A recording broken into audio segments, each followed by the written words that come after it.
Wis ki muni. Para kawan. Dalem.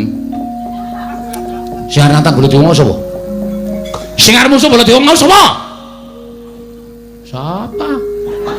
Ora ono ngarwani karo Baladewa kok ya. Ya Kang ya.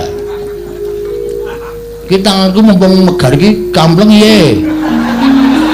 Ora nangis mah. Canggeran dedet kok meng nangis. Titik nangis titik nanggrono wong jajan nangis men ditukokke. Oh, anggrono wong nyumet udut nangis men disumetke. Wong kok kaya ngono lho. Ayo wis. Kula sing nantang. Lho, kowe wani karo Baladewa sing tawedeni apamu? Ngendi? Pamane oneter kadetean. Manut. Lapangan voli ya gelem, lapangan basket ya gelem, lapangan bal-balan ya gelem. Teng pundi? Ajeng lo teter kadhe sampeyan pasan boyong Urantawati. Urantawati dadi bojone Petruk. Mboten ngene dadi bojone sapa-sapa. Urantawati dadi bojone Semana Mandrakumara. Sing kandha sapa? Sing kandha aku. Kula ora ngrentukke. Nek ora ngrentukke arep ngopo? Lho, kula ora ngapa-ngapa. Waduh. Aduh. Iki ra dadi iki. Duk sowan ning Ndarawati iki gati napa? Mestine sowan ana negara Ngamarta. Wong nyatane dheweke kuwi abdining para Pandhawa. Lah kok malah padha ting gruduk sowan ning Praja Ndarawati. Nanging Kresna nadan dikaya ngapa si Adi tau tate nampa pangudanging Punakawan. Ora kita mung sedhela, iki uga abdi Ndarawati. Mbok menawa ana panyuwun saka Bagong lan Gareng. Tumuli timbal napa wigatine? Koko Prabu kasinggihan mekaten kasekecakno ingkang langkung prayogi. Ya Kresna. Pun Kakang bakal midhangetake ngeten lho. Apa wigatining para Punakawan sowanan Praja Ndarawati? Punakawan Bagong sawise satata padha kanthi harja sak praptamu Punakawan Bagong Nonamit pasang Kalimantabe tinebena ing ladune Demawaing Tawang Towang sinuwun kemarang kula ngaturaken sembah sumengkeming pangabekti kula kunjuk sandha pepodo paduka Gusti kula ingkang sinuwun Pusang Prabu Sri Bathara Kresna. Iya Bagong ndak tampa ora liwat pangestuku tampan ana kula pun dinggo jimat paripen dayanana ing kasantosan prayoga nunggon mulungguh nun inggih sanget anggen kawindadosaken jimat kok ora Gareng ingkang eneng ngarep antaraning kowe karo Gareng kuwi tuwa Gareng mestine ingkang munjuk atur luwih becik lamun ingkang sepuh. Gareng niku nembe kening penyakit gejala bisu. Lho, Gareng kuwi nggih nek omong klerak-kleru, nek omong kecethat-kecethet mangke ndak malah ngleling semi. Niki sedalam rangka terapi supaya mari cangkeme. Mbok sik apik to, Gong. Urung-urung kowe kok sak tembung-tembung kok nglarakke ati. Lah gene iso guneman apik. Nggih, niki nek apik guneman mung pisan pindho, mengke nek kesuwen gagap. Cilaka nek nganti gagap, wah ngisen-isen ke mula kula mawon sing matur. Iya wis ora dadi ngopo. Kowe karo Gareng padha wae. Sami mawon. Sami-sami abdi negara Ngamarta lan abdi penyan. Sinuwun Prabu Sri Bathara Kresna. Iya Bagong ngono nggih. Sapa iki? Kok kaya wong kepenyak cengele. Bagong kowe padha raja sak praptamu Bagong. Woi, Penemban Durna. Oh iya. Lho. Sampean salah alamat. Lho, salah alamat piye? Kudune nek Durna metu niku jejere Ngastina. Niki Ndarawati kok sampean melu teng mriki. Oh, aja kleru penampa Bagong. Aku sowan nang Praja Ndarawati ana wigati banget tak aturake marang anak Prabu Sri Bathara Kresna. Oh, mekaten. Iya. Slamet tekamu, wilujeng lering Sambikala. Bekti kula kunjuk Penemban. Oh iya tak tampa. Pangestuku tampan ana. Kula pun dinggo jimat paripen dayanana ing kasantosan. Gareng kowe padha raja sak praptamu, pangestunipun Penemban Durna wilujeng niring Sambikala. Ngandel ora. Kesuwen mesti gagap. Oh tak tampa lho gawe pangestuku tampan ana. Kula pun dinggo jimat paripik. Dayanana raos sing batos kuku kula penemban. Wah, isin tenan aku. Sesone aku ngrasa melu reng. Lah melu ya ora apa-apa.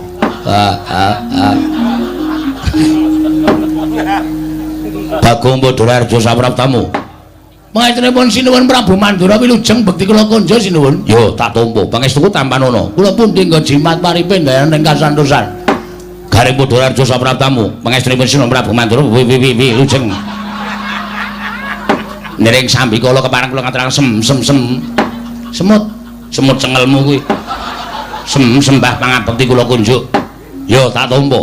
Yo ditambake gareng. Nggih. Kuwi Panakawan wigati. Nek wanci gegojekan, mengko nek kowe kaya ngono kuwi omongane ndak ora cetha ditampa dening para pamirsa. Nggih ngestaken dawuh.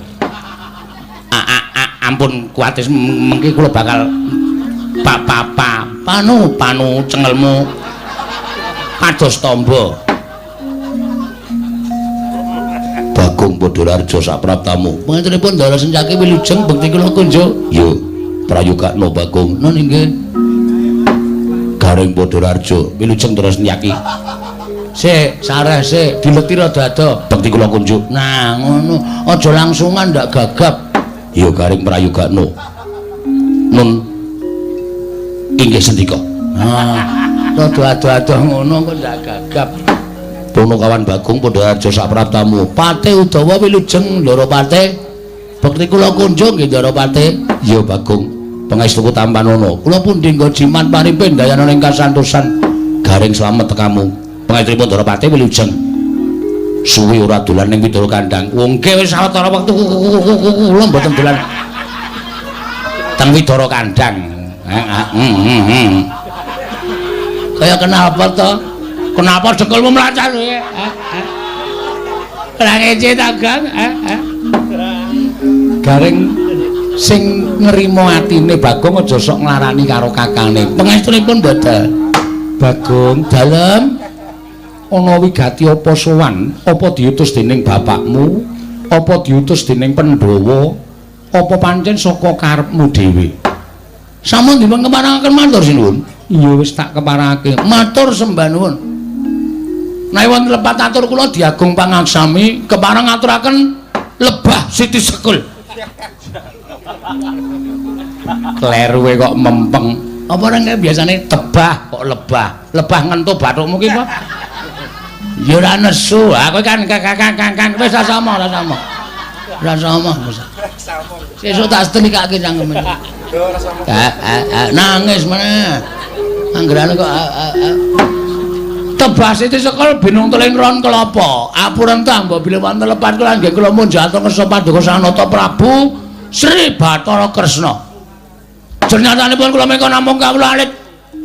Jenyatanipun kula menika namung piantun ngandhap papanipun. Iya. Mila kiranging tata krami, kiranging unggah-ungguh kula nyuwun sumenturing Samudra Pangaksami. Dheweke iki ora petha matur kok unek-unekke kakangne. Sapa ing ngreneng iki? Baladewa dulekke sapa ngrenengi? Iya Bagong ora dadi ngopo. Mara gage matura, apa saka karepmu dhewe? Mboten. Apa diutus para Pandhawa? Mboten. Apa diutus bapakmu? Mboten. Lah terus diutus sapa? Mboten. Diutus sapa? Ngapunten kula niku ngantuk e. Ora kena ngantuk. Diampet Bagong. Mekaten inggih. Mboten diutus bapak, mboten diutus para Pandhawa, mboten diutus Ndara Janaka, mboten diutus sapa meneh ya? Para Pandhawa. Nanging sowan kula menika diutus dening Kang Mas kula. Kang Masku sapa? Kang Mas kula inggih menika Kakak Petruk. Kakak Petruk iki sapa? Petruk kantong bolong. Mung ditambahi kakake kok bingung. Petruk kantong bolong. Sinuwun ngaturaken duta penglawung sinuwun. Lho, duta kongkonan penglawung Rajapati. Sapa tekaning pati? Kowe mboten, Ding? basa sastra angel tenan. Ngaturaken gedrawasan. Bilih sampun wonten tigang candra menika Petruk menika sakit sinuwun. Kosike. Urung-urung iki dramane kosike aja kesusu. Petruk menika sakit. Lho. Petruk lara mekaten sinuwun. Lho, larane apa? Kula piyambak mboten mangertos. Koko Prabu. Nggih. Petruk sakit. Lho, Petruk lara, Kakang. Nggih sinuwun. Lara apa? Lah kok dadi kowe adine, gareng kakane ora mresake karo Petruk iki piye? Goleke tombo, kowe dulurmu. Kok malah do meneng kowe iki? Wah, wis. Iki ngopo ya? Wong lagi dilapori kok wis nesu lho. Lho, aku ki ora nesu. Ning aku ki tresno karo Petruk. Petruk ki ora ketang sithik tau tate ngundang Baladewa. Ning nganti Petruk lara, kowe ora wadul karo sapa-sapa, ora matur karo sapa-sapa. Kudune kowe matur karo para Pandhawa. Ora kok matur ning Dwarawati. Sik to, niki mboten perkara kula niku njaluk sumbangan nggo nambahke Petruk mboten. Ning niki niku wonten perkara sing ajeng kula aturke sinuwun Prabu Sri Bathara Kresna. Sampeyan kendel sik. Meneng sik ora? Hah? Wong-wong guys gawe tratapan. Kene iki wis suwan wis diati-ati. Kene mung omong Petruk lara kok wajane deposine balik koyo. Sabar. Hah? Wong urip nang alam donya kuwi kudu sabar. Sabar ki ana watese. Ning tetep kudu sabar. Hah? Alon-alon kula tak matur. Yo, tak rungokke. Nggih. Petruk lara apa, Bagong? Kula mboten ngertos. Dokter niku mboten menemukan penyakitnya. Lho. Dokter ora nemokke penyakite. Mboten. Jaman semanten pun nonton dokter nggih wis ana. Ora apa-apa nggih. Kula gawa teng Pak Mantri niku Pak Mantri malah men nyedaki bakul kuwaci. Jan wis ora tata. Awong di teri wong lara kok blas ora dipriksa. Malah dhek ngombe obat sedina ping 3 jan wis.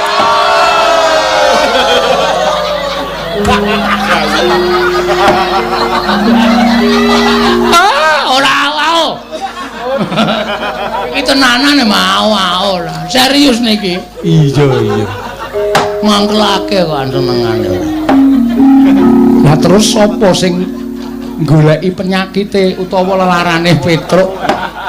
Nalika semanten kula pun matur ta niku kula presake teng dukun nggih. Dukun niku pun diteropong ngangge napa jenenge niku? Semprong diobong terus ditonton ngangge semprong niku jarene mboten wonten penyakite. Kula Petruk niku biasane nek kumat-kumatan niku nganu vertikal. Apa penyakit sing sirahe mubeng? Vertigo kok vertikal. Vertigo niku nggih mboten Petruk ya waras. Di tes air kencinge niku ya ora ana penyakit napa-napa. Terus diperiksa diadiane niku nggih ambegane normal, jantunge nggih sehat. Apa jenenge? Paru-paru nggih apik. Monggo Petruk rokoke ra bantre ra jamak-jamak tok. Kula kan ngerem ngene kampas entek. Pancen kula ngajar Petruk niku. Trombole ngrokok iki direm kampas entek ego wis ben blong ya men ngono. Paru-parune ya apik. Terus pengeluaran ya apik. Pokoke kabeh normal. Terus kula niku bingung lha kowe jane lara apa to, Tru? Lara kok mangane biasane sedina ping 3 kok sakniki ping 5. Lho, mangane malah akeh. Awake saya lemu nika. Kok lara? Ning pancen awake panas. Nek kula demek ngangge telapak tangan niku kira-kira ya 58 derajat. Kuwi panas banget lho, Bang. Nggih. Wong kula bathuke kula nggih goreng tempe barang.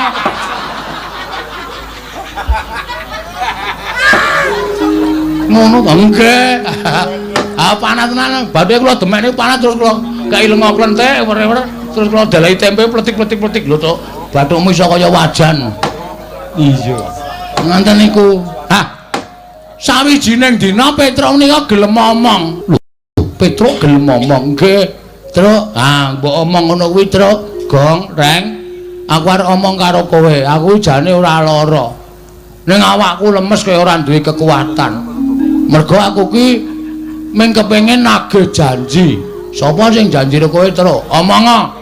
Nek pancen ana menungsa sing wis tau tate janji karo kowe ora ditepati, kowe kandha tak paranane, tak dodoke korine, tak kinange gambir karo suruhe. Kuwi tembunge wong lamar. Oh, iya. Tak dodoke korine tak sikate wonge. Lah ngono. Ben bulanang mbok wedok asikat. Aja nekat. Ayo ta Reng. Mata. Jebula Petruk niku bloko. Jebule kok jebula. Ya men to ngono. Wong tembung jebule karo jebula iki padha wae kok men kanthi daerahe kok. Jebule Petruk niku bloko. Nek sing janji niku Prabu Kresna. Prabu Kresna tau tate janji kali Petruk. Duk nalika lakon mbangun jembatan bangun Candi Saptawarga. Bangun Candi Saptawarga. Sampeyan ngendika kali Petruk to, "Truk, nek kowe iso mbalekke pustaka Jamus Limasada, kowe esuk tak pek mantu." Ora. Kapan yo? Weh, lah iki iso tak glimpange tenan iki. Ngaku ora. Petruk matur ngoten niku lho. Sinuwun kudu emot Purwadasena. Nuwun sewu lho sinuwun. Sabda Brahmana Raja. Pangandikaning Narendra, pangandikaning pendhita menika kaya Wikresna tumaming Drancang Seta tan kena lumebek malih. Nek sampeyan dadi ratu menclah-mencle esuk tempe sore dele padha wae. Ngoten? Sampeyan bakal ora dipercaya dening para kawula. Sampeyan ora bakal dipercaya dening para nayaka. Sampeyan dadi ratu cecel kan Narendrane. Ayo. Aku ora. Kusik Bagong tak iling-ilinge. Waduh, suwi iki. Wis yamene. Karo limbukan jam piro iki kok. Dadak mikir bareng. Kusik-kusik. Apa jaman nalika ana lakon Prabu Bumi Loka kae. Nah, jaman ana lakon Prabu Bumi Atlas. Bumi Loka karo Dewi Mustaka. Sapa ning? Ah ora ngerti kok. Sapa? Mau nek ora ngerti ora usah melu. Wis mripate kira bodho. Kira ya men. Aku arep mulih aku. Mulya kan ora ana sing ngewangi kowe. Petruk ora ana, kowe biasane Truk. Aku arep mulih ta Truk. Saiki mulih aton juang tenan kowe. Kowe kejempong karo aku kok. Bapak Penemban lajeng wangsul. Balya. Kok dadak sambat karo aku. Nek sampean pun nate janji harus ditepati. Ngibarate men saramano Oscarimano. Kuwi apa? Kula dhewe ya ora ngerti. Wong kula mung ngawur kok. Panjenengan kudu nepati. Mongko saniki kondhanging jagat, kondhang Kabiyawara menawi Prabu Kresna kagungan putra inggih menika wanita ingkang nedeng dungkap dewasa. Namanipun Dewi Grontol. Grontol sapa? Lah sapa jenenge? Prantawati. Lah niku sing digayuh kalih Petruk Kanthong Bolong. Nek jane kula ya ora setuju. Petruk kok dadi mantune Prabu Kresna. Ah saya gleleng tenan Petruk. Wong Petruk iki kere-kere wae glelenge ra jamak-jamak kok. Apa meneh nek dadi mantune ratu. Wah, wis ngeplaki sirah kula saben dina. Wis kono. Wong jaluk kira kok ngarep warung ngarep kae. Monggo mengke sik mbayar nggih kula ora urung. Iya, nggih. Ning gandeng bangane Petruk niku mati merga lara ora keturutan sedyane nggih alung panjenengan kula aturi nepati janji kula aturi nepati pangandikanipun Sinung Prabu Sri Bathara Kresna nek sampeyan ora kepareng netepi ing pangandika nuwun pangapunten kula wis dipasrahi Purbawasesa karo Petruk kantong bolong gong sisan gawe nek kowe labuh aku ya labuh tenan gong aja ming setengah-setengah nek perlu mati diwujuti oke Truk wong urip ki ming do antri mati kok karepmu piye saiki nek Prabu Kresna ngoncati le janji ora ngaku tau tate janji amuken negara Ndarawati oh siap mula nek sampean ora ngakoni nautate sumpah kali Petruk dinten mangke kula aturi sedya jagang sing jero beteng sing kandel Ndarawati kula buyuki bathange gareng aku ngapa ta Gang aku kira ngapa-ngapa karta buyuki kula buyuki bathang sayuta kula ora wedi mungsuh wong Ndarawati bangane kelangan Petruk luwung Bagong mati teneng Ndarawati kula lakoni legane atiku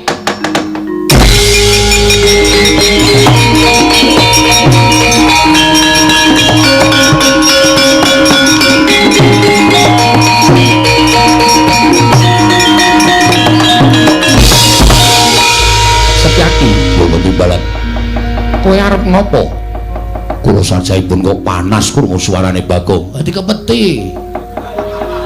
santai wae ora usah dadak kemrungsung kowe mau guneman piye guneman nek Rantawati ora diwenehke Petruk tak aturi jaga jagang sing jero beteng sing kandel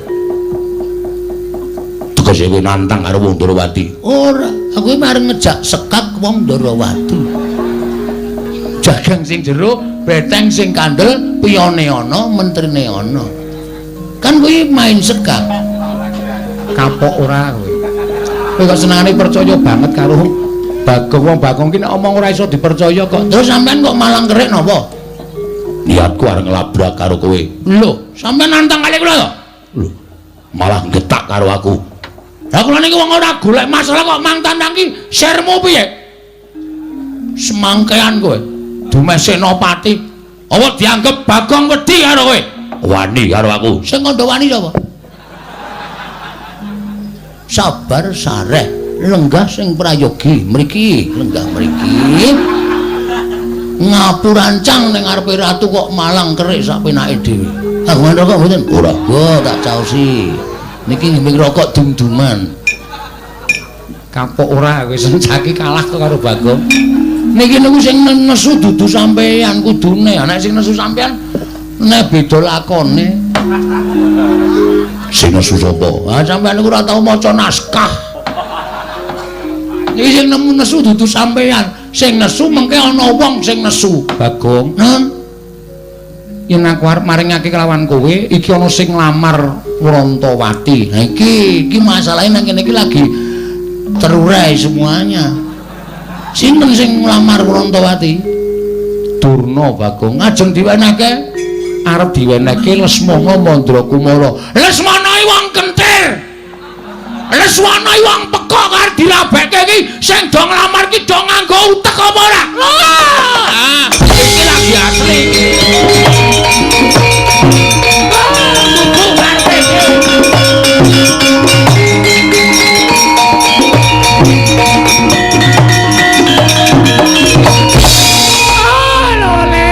Lole kentas walu gimbal manyar-manyar. Joneng dungkul wana dadi alas-alas dadi wana Bagong berkencang Pak Papong kali codhe sapa sing gawe wong edan ngene Bathara barang dinggo kene nganggo istilah aku nek ora nganggo istilah ya rugi ya ngopo Begawan Durna kowe muni piye Kresna aduh sorry sinuwun Lesmana wong kentir Lesmana wong edan lho kowe kok iso ngarani Lesmana kentir ki sababe apa heeh ora aku wis apal karo Lesmana wis suwe aku wis tepung karo anak Ngastina. Nek anak Ngastina kuwi pancen Ratu Ngastina mung anak siji, ning nuwun sewu, anake rada ngene. Anake rada pecuk, anake rada kentir. Mula nek Sinuwun Ndarawati ngrabekke Lesmana karo Rantawati iki Sinuwun Ndarawati bakal tegel nampa kesengsarane anak bakal tegel nyumurupi kasengsarane anak. Mula nek Sinodrawati maringake Wrantawati aku ora ikhlas. Aku ora ikhlas. Ora ikhlase Bagong merga aku bakal kelangan kakangku ya kuwi Mas Petro. Nek nganti ora kelakon dawuh karo Wrantawati, Petro bakal lara. Nek Petro lara, gedene tekaning pati, aku kelangan. Nek ngono nang kene padha-padha ngalape Wrantawati. Saiki ngene wae. Digawe sayembara. Sayembara apa? Sapa sing iso ngalahke Begawan Durna? Bayangan Wrantawati. Dadi iki. Wis gayeng iki. Siap, Reng. Oke. Ora nangis to kowe? Ora. Aku mungsuh Durna, kowe mungsuh Baladewa.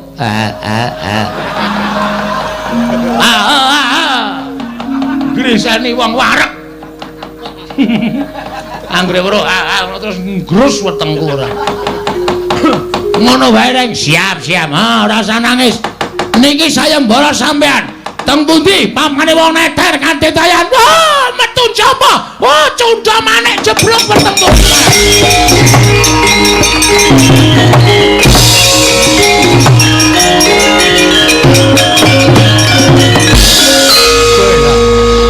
Iki kok ora nesu iki. Kepiye aku Durna wis dadi, Reng? Ayo, Reng. Digawe muntap, Reng. Carane, Rene, tak jak dialog. Oh iya. Iki sing arep nglamar Wrantawati iki wong loro, sapa wae? Durna karo Prabu Baladewa. Lho, Durna karo Prabu Baladewa. Durna wis tak tantang. Monggo Durna gawe sayembara. Upama, Reng, upama piye? Upama Prabu Baladewa ki ngewangi Lesmana piye? Lho, ayo aku abot Petruk. Terus ayo. Terbuat dari kayu? Bukan. Ada rodanya? Bukan. Ditarik kuda. Udah. Ada pengemudinya. Udah. Iki kok malah berdekan ki piye to iki? Iya goblok banget to iki. Maksudmu kok kita kon nesu kok malah ada kudanya nyreplak bathumu ki piye? Ayo radong kok ya. Ora ngerti kok ya. Sing arep nglamar ki wong loro. Siji Durna, loro Prabu Baladewa. Reng, apa? Aku wis musuh Durna, nek Prabu Baladewa melu nesu piye? Wah, Ratu Mandura iki wedine mung karo aku le. Ratu Mandura iki ora wedi karo sapa-sapa, wedine karo aku. Nek kowe musuh Begawan Durna, musuh para Sata Kurawa ora sadi. Nek kono Nata Mandura Prabu Baladewa melu, aku tandinge iblis lanat cangkepe sapa kowe muni kaya ngono.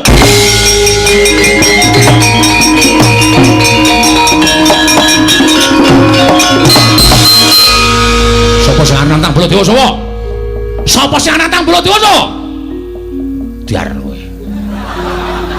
Semangane gawe masalah ora. Ayo, Reng. Kowe wis tak gaweke dalan, kowe wis sumbar ayo. Ki nek nganti kowe engko ora ono sing wani nandingi Petruk ora kelakon rabi, nek Petruk ora kelakon rabi, Petruk mati piye? Mati mbok men. Oh, tak kandhake Petruk kowe yakin kowe? Gong ora tumbak cucukan. Aku karo Petruk ki sayang kok ya. Ha iki muni, kono kawan. Dalem. Sing arep nantang Baladewa sapa? Sing arep musuh Baladewa sapa? Sapa?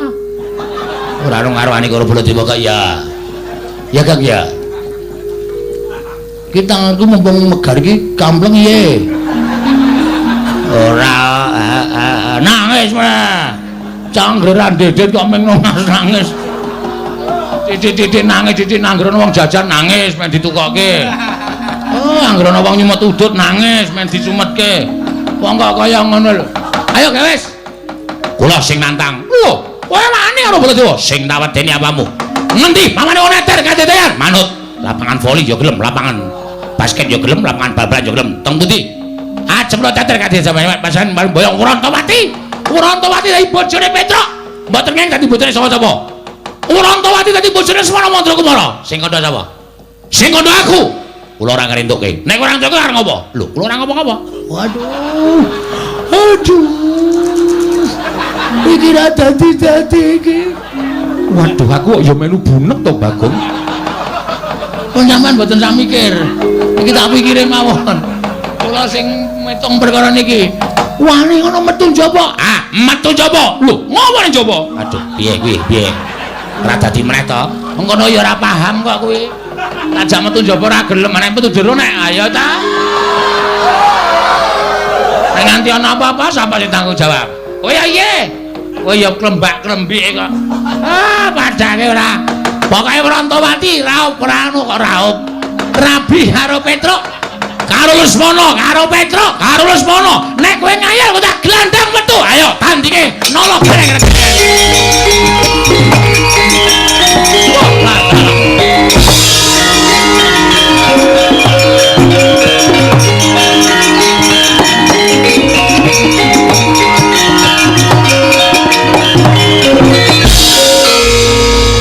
Lah iki piye wong nantang kok ora dirampungi wis padha mlayu metu kok malah do tetenguk.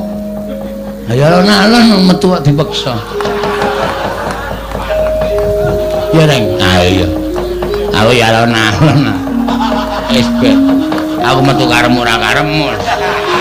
Manut karo kahanan pokoke. Wis kono padha budalono nggih ngestaken dawuh.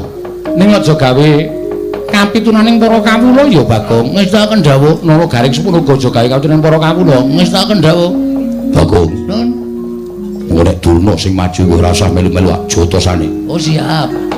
Wah nduk jago siji meneh Reng. Setyaki wonten dawuh kowe iki ngopo? Kowe iki ra entuk melu-melu kowe iki rombongane sapa? Piye rombongan Jawi. Lah kok melu jotosi karo Durna ki sirmu piye? Sengit. Ora seneng. Engko nek nganti Kurawa ngerti, Kurawa mbelani Durna, kula ora wedi kurubut Kurawa. Yen kok Prabu Baladewa prisa, kowe didukani kok Prabu Baladewa? Nek pancen kudu ngono, kula ora wedi karo kok Prabu Baladewa. Pancen kuwi ngayal kok. Sakaremu iki wangi Bagong sakaremu ora sakaremu. Ngiwangi no. Wah. Neng apa ngaso iki awake dhewe. Meng paitan swara iki. Ayo. Sing kemandang Ndara Sencaki. Lho. Ayo ora iso. Aku kehilangan nama. Nek nganti Ndara Sencaki omong so Prabu Baladewa, piyai sing padha mresani iki do ngenteni mengko. Jam-jam setengah siji, jam siji engko do ngenteni gareng nek musuh Baladewa iki kahanane kepiye. Ngono. Iki mbubarke apa ya? Struktur. Ya wis ning ngono aku ora sida ngewangi. Wah, cangkemmu elek kok, Neng. Iki nek ora sida ngewangi awak dhewe iki nyambut gawe sing tenanan. Ponokawan do metu wis do metu ayo do metu. Wis do metu gak wis? Nggih. Yo metu yo. Wis ra entuk rembugan nang jero. Reng ayo metu. Iya ya. Nek ora tak gusahi ndak mengar do omong wae. Anggere muni do omong entuk sambutan kok senenge ra jamak-jamak. Nek ora entuk sambutan kringete delewerane kok. Ngecewe. Iya. Neng iki saiki wis ora usah dadak golek sambutan, aku metu wis viral. Sing kandha sapa? Prabu menika Nalindra kok gunemane kaya ning kampung. Aku nguruti karo Bagong iki lho. Sampun, matur nuwun sing ya sing ati-ati nggih. Oh. Ya. Edian tenan. Ora tatanan. Arang ketrucut kene yo, randene yo. Wong angin kok digiring iki lho. Udawa kok mesam-mesem. Kula menika menawi weruh polaipun Bagong menika rasane raosipun kepengin gajul ning kok aneh. Wong kok kaya ngono. Lho niku. Wong edan iki ndodhok ning kono kae lho.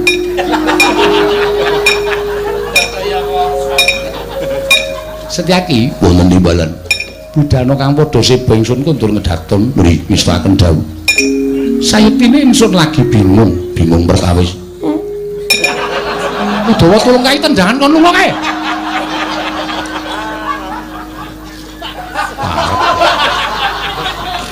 Ngapae?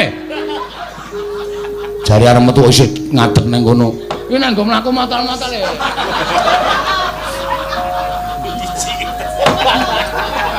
Budana kang padha sepo. Nggih, ngestaken dawuh. Wonten ana paduka kala wau paring dawuh. Diri Paduka sajaipun nendheng Sunggawa pusaka Ndarawati oncat. Pusaka Ndarawati oncat. Iya. Senjata cakra ilang saka padokaning pusaka.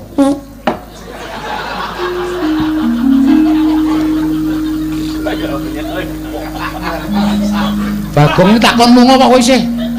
Isih krungu suarane. Nun ngapunten kula sinuwun.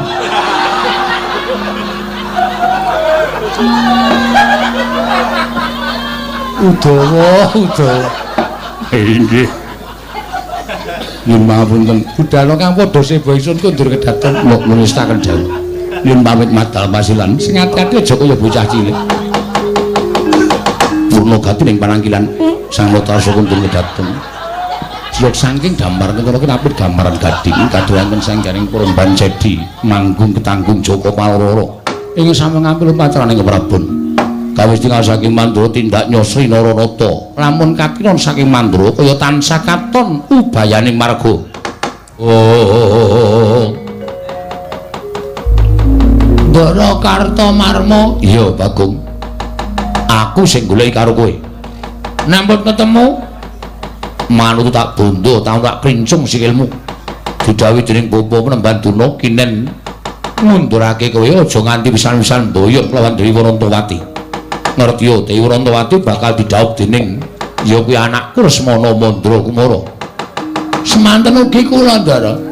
Nek nganti kula wangsul gagal mboyong Dewi Wrantawati, kula kelangan Petruk, mula mbangane Petruk mati mongko Petruk menika rol-role Panakawat.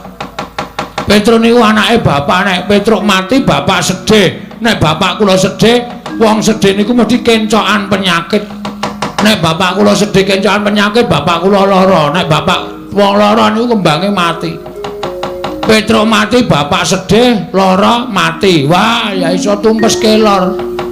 Mula mbangane Petruk mati luwung kula mawon sing kudu iso budidaya ngalahke Kurawa. Lho. Wani karo Kartomarma. Sing tak wedeni apamu? Wani aja lingkuh ning ngisor. Ayo ngadeg padha karo Kartomarma. Nandhake yen pancen kowe sewani karo Kartomarma. Kula teng ngisor mawon. Sebab ya apa? Wis kula seneng teng ngisor. Pun kula teng mriki mawon. Wangkal karo Kartomarma candhak. Siramu tak jebleske lemah. Pecah dadi loro. Weh, wonge akeh kok mung dadi loro. Deke pirang-pirang men adil. Wah, kowe iki geneman cara apa? Cara wong. Kene marganing patimu pangga tak ayoni Ndara Kartomarma.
Gikur tak suwun. Mula aja ngawur. Lah ngawur piye wong kadane suasanane kudu suwuk kok apa dadak ngenteni. Anane rebo ducung lu mayu mungkur. Bagong kowe tak tulungi. Nggih, matur sembah nuwun nggih, Den. Bodho-bodho. Kok sampean peduli kali kula? Sing sae niku sampeyan peduli kali bencana mboten kali kula. Bagong, aku ra mentolo yen to kowe diajar para sata Kurawa. Iki mau kowe dikapake karo Kartomarma. Rekae nggih kaya arwani ning jebana pancen rani wong kalahan. Diantem, banting, duncalke kula wis matek iki. nek nganti tiba teng aspalan mesti babak bundas kula. Untung wonten sampean. Bagong, Nun. Tahe wangi, lek kungi wangi iki ndelik-ndelik. Nggih. Aja nganti konangan Koko Prabu Ndrawati. Yen konangan aku didukani. Pun mangkene wonten dukane Sinu Ndrawati aku sing tanggung jawab. Kowe wani karo Sinu Ndrawati. Mboten perkara wani, mangke kula sing ngomongan. Kula nek alasan niku pinter. Meniku tagih utang bola-bali wis iso alasan kok. Pamane ming matur Sinu Prabu Sri Bathara Kresna. Yen ngono-ngono aku didukani, kowe sing alasan. Siap. Kula sing maju. Ya, Bagong, nggih. Ki mak plothok kontrole sing kene ana sing rusak iki. Iki lho. Ada kandhani ngeyel. Malah nyekekek ngeguyu aku.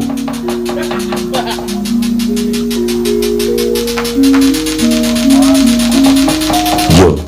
Pun tindak mriko. Yo, Bagong.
Iya.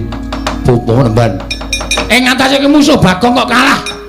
Kowe iki derajate Kadang Nata lah kok dadi musuh Bagong kalah ki piye? Mboten Bagong yang majeng. Lho sapa? Setyaki. Setyaki? Iya, kasinggihan. Setyaki ngamuk punggung. Sajaipun Setyaki mboten mentala nyumurupi Bagong dipun kroyok dening para sata Kurawa. Dumunten piyambakipun tumandang karya Kurawa bubar mawut mboten kanten-kantenan. Lah kok dadi Setyaki melu-melu ngewang karo Bagong iki piye? Wong Darawati iki ngerti adil apa ora? Padha-padha mboyong Dewi Rantawati lah kok Setyaki ngewang karo si Bagong iki karepe kepiye? Kula semanggaken Bawa Penemban. Kula semanggaken.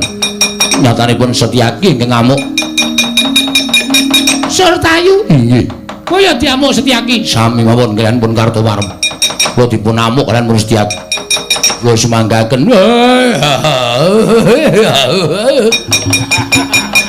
Tur sasana kok maju dhisik? Baik, rekai yo mendang paripurna. Ndang rampung lho iso ngrangket Bagong jebulane yo. Bagong diwangi Setyaki.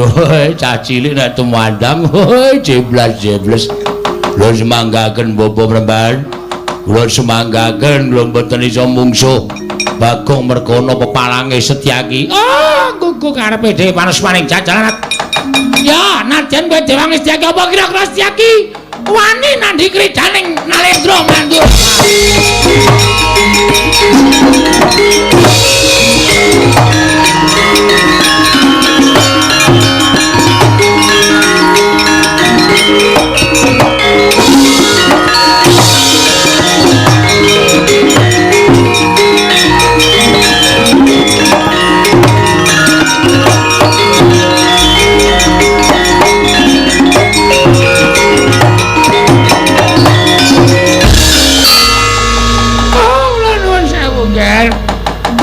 Sowan anak Prabu. Oh, dulu. Inggih. Sampeyan kok mundur niku pripun? Oh, inggih kula ingkang badhe muncatus paduka anak Prabu Baladewa. Jebul pinanggipun tiyang Darawati menika mboten adil. Lho, mboten adil kados pundi? Nyatanipun Kurawa majeng badhe nyepeng dhateng pun Bagong. Bubar sanganing para sata Kurawa bubar mawut. Nungsung puyang numbuk bentus. Mboten wantun kaliyan Bagong. Lho, ing atase Kurawa kok kalah karo Bagong ini lho. Wedine priye niku? Jalanane napa? Oh, kula nyuwun pangapunten. Nuwun sewu, Nger, nuwun sewu. Ingkang perang menika sanes Bagong. Lho, sing perang dudu Bagong lho sapa sing perang? Ingkang perang menika Setyaki. Bagong dipun rencangi Setyaki. Lho. Kyai Prabu Darawati ora elek-elek karo Setyaki. Jenenge wong Darawati ora adil. Setyaki kaya Bagong yen ngono Baladewa ngewangi Sadana.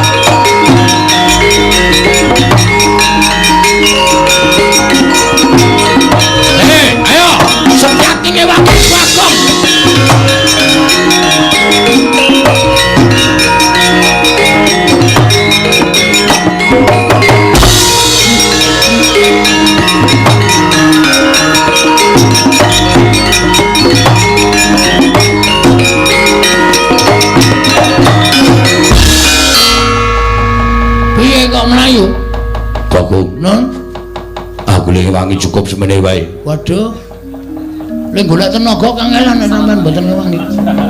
Bagong, non, sing maju dudu Kurawa meneh. Sapa? Kok Prabu Mandura, mumpung gawa Kyai Nenggala. Sumbar-sumbar yen Setyaki ngewangi Bagong, kok Prabu Mandura ngewangi Kurawa. Saiki wis maju ning pabaratan gawa Kyai Nenggala. Sampeyan wedi? Ora wedi, ning aku wedi yen ditukani kok Prabu Darawati. Aku engko sing ngomong. Tenang to. Iki ana MC-ne. Rasa kuwatir, aku engko sing ngomong Prabu Kresna. Nek Prabu Kresna pancen arep nyalahke karo sampean. Sampean bener. Sampean iku mbelani kalih kula. Kula wong ringkih, kula wong cilik, kula wong bodho, kula ming kawula. nek kula ajeng dikeroyok Kurawa sampeyan duwe rasa mbelani niku tukul saka jiwa kasatriyan sampeyan. Iya. Nggih. Ngrasa wedi. Mungsuh Nenggala wedi. Nenggala pusaka ampuh. Gunane apa Setyaki duwe gada wesi kuning? Jupuk. Tantang Baladewa Nenggala karo gada wesi kuning menang endi? Ngono. Engko meng ngono kok mundur. Wah, dipiyi-presane bae akeh. Isin Setyaki Senopati Ndarawati kok wedi karo Nenggala. Gada wesi kuning diturun Nenggala kira-kira menang endi? Men disekseni piyai akeh. Ngono Bagong ke? Yo.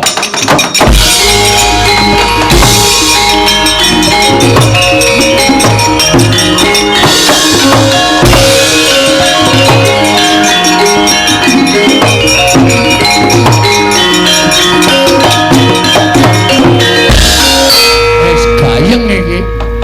Nek ngene iki aku kudu cepak-cepak mulih iki.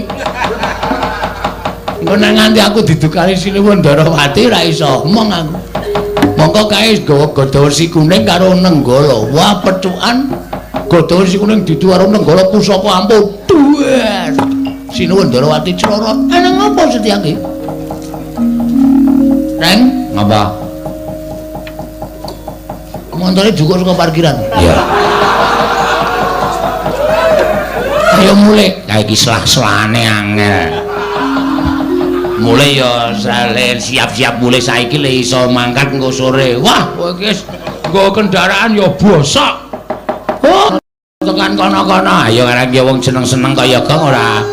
Wis ayo, iki mulih, ora usah mulih. Iki ora tanggung jawab nek mulih. Ditonton sik Ndara Baladewa karo Ndara Setyaki le gelut piye menang sapa? Adile aja-aja nggawa gada wesi kuning. Engko nek Sinuwun Ndarawati tekan kene ora masalah wis to. Sinuwun Ndarawati ki wong arif, wong bijaksana kare.